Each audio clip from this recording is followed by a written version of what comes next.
കൂട്ടുകാരെ, ഇവിടം വരെയാണ് നമുക്ക് ബൈക്ക് കൊണ്ട് വയ്ക്കാൻ പറ്റുള്ളൂ. അത് കഴിഞ്ഞിട്ട് ആനയുടെ ശല്യം ഉള്ളതുകൊണ്ട് നമ്മൾ ഫോറസ്റ്റുകാർ കമ്പി വേലിയിട്ടൊക്കെയാണ്. നമുക്കപ്പോൾ ഇത് കടന്നു പോകണ്ട, നമുക്ക് ഈ സൈഡിൽ കൂടി ഒരു വഴിയുണ്ട്, ആ സൈഡ് വഴി ഒന്ന് പോകാം. ഓക്കെ, ഇതിൽ കൂടി ഒരാൾക്ക് പോകാനുള്ള വഴിയുള്ളൂ.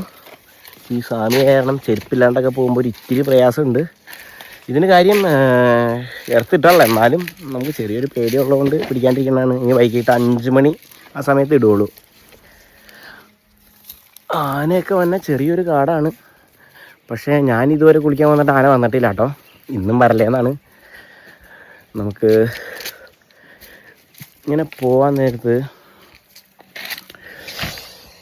തലക്കെട്ടൊക്കെ ഒന്ന് കെട്ടിപ്പോയി കഴിഞ്ഞാൽ നമ്മൾ ഇത്തിരി കൂടി എന്താ പറയണേ, ഒരു ആക്റ്റീവ് ആവും. പേടിയൊക്കെ ആണ് പോവും.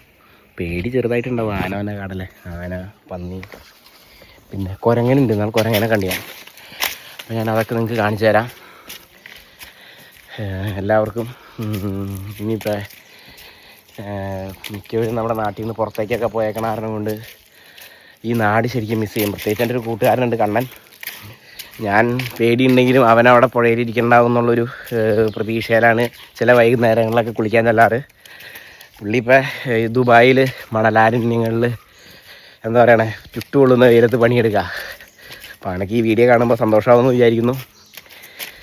പിന്നെ എൻ്റെ ഈ നാട് വളരെ സുന്ദരമായൊരു നാടാണ്. ഞാനിപ്പോൾ ഈ നടന്നു പോണ വഴി, അതായത് നിങ്ങൾക്ക് അതിൻ്റെ ഫ്രണ്ട് വ്യൂ ഞാൻ കാണിച്ചു തരാം. ഈ നടന്നു പോകുന്ന വഴിയിൽ ഓണത്തിൻ്റെയൊക്കെ സമയത്ത് തുമ്പപ്പൂവായിരിക്കും ഈ വഴിക്ക് 2 സൈഡിലും. ഞങ്ങളുടെ നാട്ടിലുള്ള എല്ലാ ആളുകളും ഇവിടെ വന്ന് തുമ്പപ്പൂ പറിക്കാനായിട്ട് എന്താ പറയുക, നേരത്തെ വരും. കാരണം കണ്ടമാനം തുമ്പപ്പൂ ഉണ്ടെങ്കിലും കിട്ടില്ലല്ലോ എന്നുള്ളൊരു ഭയവും കാര്യങ്ങളൊക്കെയാണ്. ഇനി നിങ്ങൾക്ക് ഞാൻ പരിചയപ്പെടുത്താൻ പോകുന്നൊരു സാധനം കുറേ പേർക്കൊക്കെ അറിയായിരിക്കും, പക്ഷേ കുറേ പേർക്ക് അറിയില്ലായിരിക്കും. ഇവിടെ ഉണ്ടോയെന്ന് നോക്കട്ടെ. അത് കിട്ടുകയാണെങ്കിൽ നമുക്ക് പറിച്ചുകൊണ്ട് പോകാം. കാരണം തലയിലൊക്കെ ഇടാൻ വേണ്ടിയിട്ട് താളിയില്ലേ, താളിയാണ്, കുറുന്തോട്ടി താളി. നിലവിൽ ഇത്തിരി പഴുക്ക് തുടങ്ങി കുറുന്തോട്ടി താളി. ഇതാണ് സാധനം. ഈ സാധനം നമ്മൾ തലയിൽ നന്നായിട്ട് വെളിച്ചെണ്ണയൊക്കെ മസാജ് ചെയ്ത് ചേർത്തിട്ട്, തൊട്ടവാടി ഉണ്ട്, കാലിൽ ഇതില്ലാത്ത തന്നെ തൊട്ടവാടിയിൽ കാല് കയറും. കാലിൽ കയറിയാൽ നല്ല വേദനയായിരിക്കും. ഈ സാധനം നോക്കിയാൽ നിങ്ങൾ, ഇതാണ് കുറുന്തോട്ടി. നല്ല ബലോള. ഇപ്പം എൻ്റെ തലയിലിടാൻ എനിക്ക് ഇത്രയും മതി. എനിക്ക് തലയിലിടാനായിട്ട് ഇത്രയും മതി. നമുക്ക് അപ്പോൾ നേരെ പുഴയിലേക്ക് പോവാം. പുഴയിലേക്കുള്ള വഴി നല്ല രസമാണ് കേട്ടോ. ഇതാണ് ചെറിയൊരു പോക്കറ്റ് റോഡ്. പുഴയിലേക്കുള്ള ഒരാൾക്ക് പോകാനുള്ള വഴി ഉണ്ടാവും.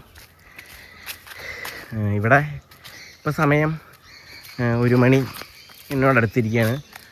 സാധാരണ ഞാൻ രാവിലെയാണ് വരാറ്. ഇന്നലൊരു ചെറിയ ചെണ്ട കൊട്ട് വിളക്കിൻ്റെ ഉണ്ടായ കാരണം ഒരുപാട് വെളുപ്പിനാണ് കിടന്നത്. അതുകൊണ്ട് വൈകി എണീറ്റേ.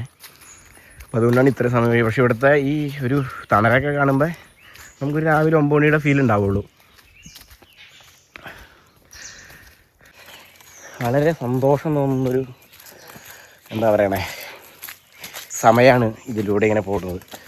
ഇതിപ്പോൾ എനിക്ക് പേടിയൊക്കെ വരുമ്പോൾ ഞാൻ ചെറിയ പാട്ടൊക്കെ പാടും. പാട്ട് പാടാൻ അറിയില്ലെങ്കിലും അങ്ങനെ പാടിയൊക്കെ പോവും. ഇങ്ങനെ നോക്കി പോകണം. കാരണം ഇൻ കേസ് വല്ല ആനയോ പന്നിയോ വന്നു കഴിഞ്ഞ് കഴിഞ്ഞാൽ, ഞാനിതുവരെ കണ്ടല്ല കേട്ടോ, എന്നാലും ആന പോയ വഴിയൊക്കെ ഞാൻ കാണിച്ചു തരാം നിങ്ങൾക്ക്. ഞാൻ വെറുതെ ഗുണ്ട് പറയണതല്ല. ആനയൊക്കെ വന്ന സ്ഥലമാണ്. ഞാനീ നിൽക്കണതിൻ്റെ കുറച്ച്, അതായത് അവിടെ അവിടേക്ക് പോകുമ്പോഴാണ് അഭയാരണ്യം എന്ന് പറഞ്ഞിട്ട് ഫേമസ് ആയിട്ടുള്ള ഇക്കോ ടൂറിസ്റ്റ് കേന്ദ്രം ഉള്ളത്. ഈ വഴിക്ക് ഒരല്പം കാട് പിടിച്ചിട്ടുണ്ട്. അത് നിങ്ങൾക്ക് മനസ്സിലാവും. കാരണം ഞാൻ നടന്നു പോകണ കാണുമ്പോൾ അറിയാലോ. കാരണം ഞാനും ഇവിടെ പറമ്പിൽ വേലയെടുക്കണ ഒരു ചേട്ടനുണ്ട്. ആ ചേട്ടന് മാത്രമാണ് ഇപ്പോൾ പുഴയിൽ വന്ന് കുളിക്കണുള്ളൂ. പിന്നെ ആരെങ്കിലും കൂട്ടുകൂടിയൊക്കെ വരുന്നുണ്ടോ എന്ന് എനിക്ക് അറിയില്ല. ഞാൻ വരുമ്പോൾ ഞങ്ങൾ 2 പേരുമാണ് ഇപ്പോൾ ഈ കടവിലേക്ക് വരുന്നുള്ളൂ. പിന്നെ നമ്മുടെ കൂട്ടുകാരന്മാരൊക്കെ പുറത്തേക്ക് പോയില്ലേ. പിന്നെ ആർക്കും സമയമില്ല. ആർക്കും ഇങ്ങനെയൊക്കെ വന്നിരുന്ന് ഒന്ന് കുളിക്കാനോ കാര്യങ്ങൾക്കൊന്നും സമയമില്ല. ഞാൻ നിങ്ങൾക്ക് പുഴയിലേക്കുള്ള വഴി കാണിച്ചു തരാം. പുഴ എത്തി.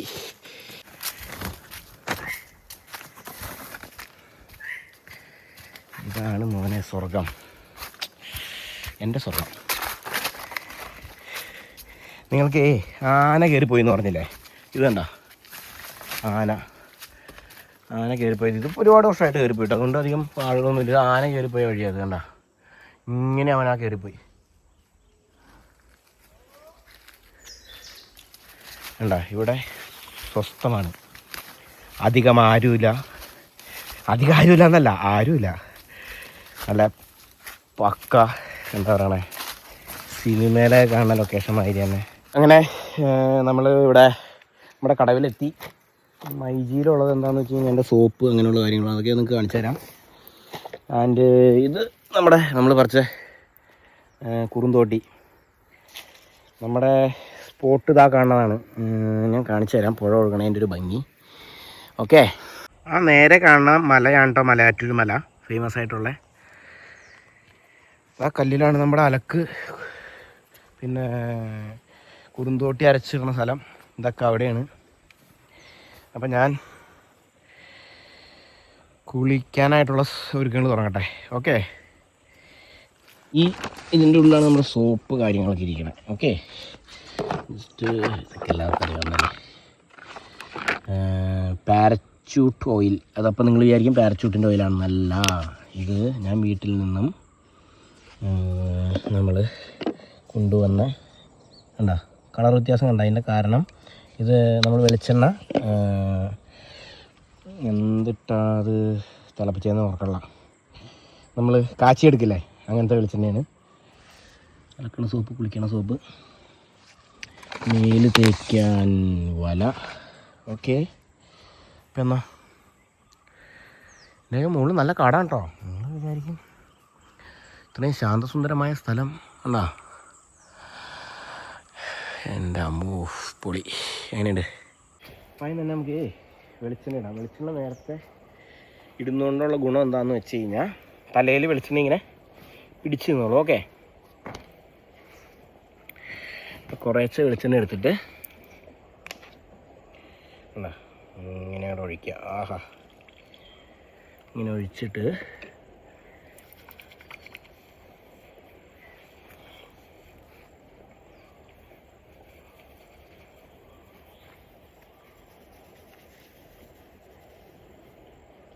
ഈ വൃശ്ചിക മാസത്തിൻ്റെ നോമ്പ് നോക്കണ കാരണം കൊണ്ട് മുടിയൊക്കെ കുറച്ച് കൂടുതൽ വളർന്നുണ്ട്. അതുകൊണ്ട് വെളിച്ചെണ്ണയുടെ അളവ് കൂടും. വെളിച്ചെണ്ണയുടെ വില കൂടിയത് കൊണ്ട് വെളിച്ചെണ്ണയുടെ അളവ് കൂടുമ്പോൾ വീട്ടിൽ ഗൃഹനാഥനായ അച്ഛൻ വഴക്ക് പറയാറില്ല കേട്ടോ.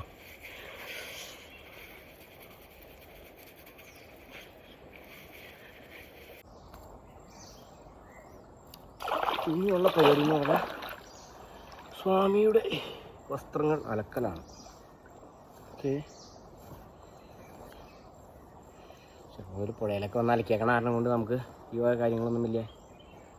പക്ഷേ പിന്നെ പുഴയിൽ അലക്കാനായിട്ട് ഭയങ്കര സുഖമുണ്ടോ, അലക്കാനും കുത്തിപ്പിഴിയാനൊക്കെ നിസ്സാര സമയം മതി. നമ്മൾ ഈ വാഷിംഗ് മെഷീനിലൊക്കെ ഉപയോഗിക്കണ അത്രയും സമയമോ ഇങ്ങനെ പറയണേ. വാഷിംഗ് മെഷീൻ എളുപ്പമായിരിക്കാം, എനിക്കറിയില്ല. ഫിനിഷിങ് നമുക്ക് തോന്നി നനയ്ക്കുക.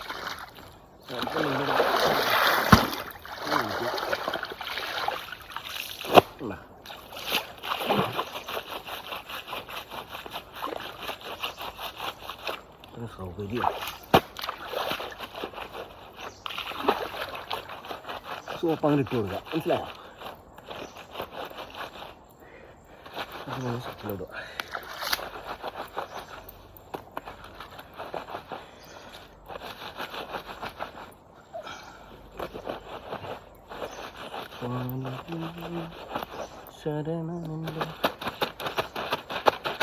നിസ്സാര സമയത്ത് പണിയുള്ളതൊക്കെ വെറും നിസ്സാര സമയത്ത് അടിപൊളിയായിട്ട് എന്താ അടിപൊളിയായിട്ട് പണിയും.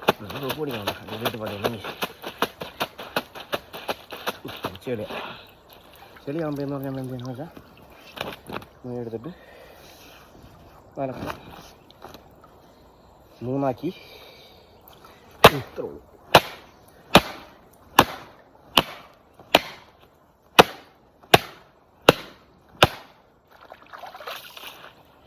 ക്യാപ്റ്റൻ രാജു പറയണ മാതിരി അടുത്തതാണ് നമ്മുടെ മെയിനായിട്ടുള്ള പരിപാടി, താളി. താളി അരയ്ക്കാന്ന് പറഞ്ഞാൽ ഇത്തിരി ടാസ്ക്കാണ് കേട്ടോ. ടാസ്ക്കൊന്നുമില്ല, ഇതാണ് നമ്മുടെ താളി അരയ്ക്കുന്ന കല്ല്.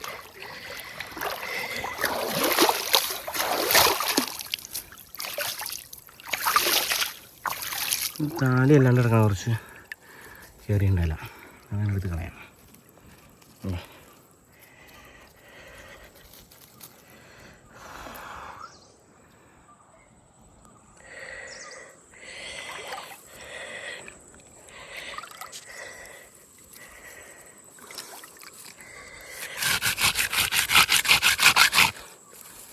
ശരിക്കും നമ്മൾ 2 കൈ ഉപയോഗിച്ച് അരയ്ക്കണം, എങ്കിലാണ് അതിൻ്റെ ഒരു സത്ത് നമുക്ക് കിട്ടുള്ളൂ. ബട്ട് ഞാൻ ഒറ്റയ്ക്കായതുകൊണ്ട് ഷൂട്ടിങ് ചെയ്യേണ്ടത് 2 കൈയില്ലേ അതുള്ളൂ.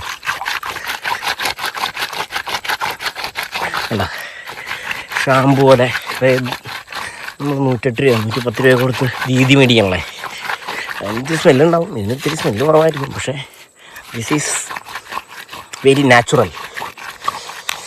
ആൻഡ് നമ്മളുടെ തലയിലെ താരനൊക്കെ പോകണമെങ്കിൽ ഇത് മതി, സൂപ്പറാണ്.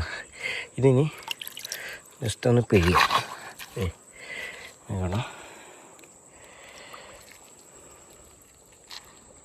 എന്താ ആ വരുന്നത് നമ്മുടെ തലയിലേക്ക് അപ്ലൈ ചെയ്യാം.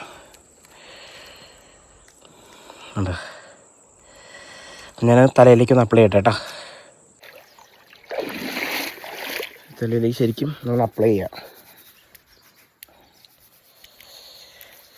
താളി ഉണ്ട് അതിലേക്ക് അപ്ലൈ ചെയ്തിട്ട് ഇത്രയും പറയാനൊന്നുകൂടി അരച്ചിട്ടെ. അപ്പോൾ ഏറ്റവും സന്തോഷമുള്ളൊരു കാര്യം എന്താണെന്ന് വെച്ചാൽ, പുഴയിൽ വന്നു കഴിഞ്ഞാൽ താളിയൊക്കെ ഇട്ട് കഴിഞ്ഞൊരു മുങ്ങൽ കഴിഞ്ഞ് സോപ്പൊക്കെ ഇട്ട് കഴിഞ്ഞിട്ട് ലാസ്റ്റ് നമ്മൾ കയറുന്നതിന് മുമ്പ് വീണ്ടും ഒന്ന് മുങ്ങും. ആ മുങ്ങലാണ്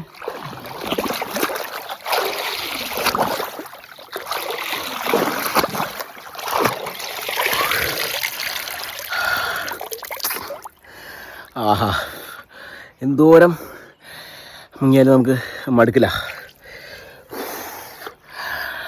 അത്രയ്ക്ക് തണുപ്പാണ്. നമ്മുടെ ഒരു 1/2 ഇഞ്ച് ശരീരത്തിൻ്റെ ഉള്ളിലേക്ക് ഈ തണുപ്പ് അങ്ങോട്ട് ചെല്ലും, നമ്മൾ ഭയങ്കര റീഫ്രഷ് ആവും. ഈ സമയത്തൊക്കെ നമ്മൾ കുളി കഴിഞ്ഞ് കയറാൻ നേരത്ത് നല്ല കാറ്റ് വീശാറുണ്ട്. ആ കാറ്റ് കൂടി വീശുകയാണെങ്കിൽ എക്സ്ട്രാ ഓർഡിനറി ആവും. അപ്പോൾ ഇന്നത്തെ നമ്മുടെ നാട്ടിലെ പുഴയും പുഴയിലെ കുളിയിലെ വീഡിയോ ഒക്കെ ഇവിടെ കഴിയുകയാണ്. ഇനിയിപ്പോൾ തിരിച്ചു പോണത് ഞാൻ കാട്ടിക്കൂടി തന്നെ. സ്വാമി ശരണം. ഇന്നത്തെ കുളി കഴിഞ്ഞു. ഇനി വീട്ടിലിത്തിരി കൂർക്കയൊക്കെ വലത്തുണ്ടായി, കൂർക്കയും പപ്പടവും എല്ലാം കൂട്ടി ഒരിത്തിരി ചോറിനുക. പിന്നെ വൈകിട്ട് ഇന്ന് വൃശ്ചികോത്സവത്തിൻ്റെ 3-ാം ദിവസം. അപ്പോൾ നമ്മുടെ ചേരനല്ലൂർ ശങ്കരൻകുട്ടി ആശാൻ്റെ പഞ്ചാരിയുടെ പാൽക്കടൽ കടഞ്ഞെടുത്തുള്ള ആ പഞ്ചാരി മേളം കേൾക്കാനായിട്ടൊന്ന് പോകണം. അപ്പോൾ ആ വീഡിയോയുമായിട്ട് ഇനി അടുത്ത ദിവസം കാണാം. അപ്പോൾ എല്ലാവർക്കും നല്ലത് പറ്റേ.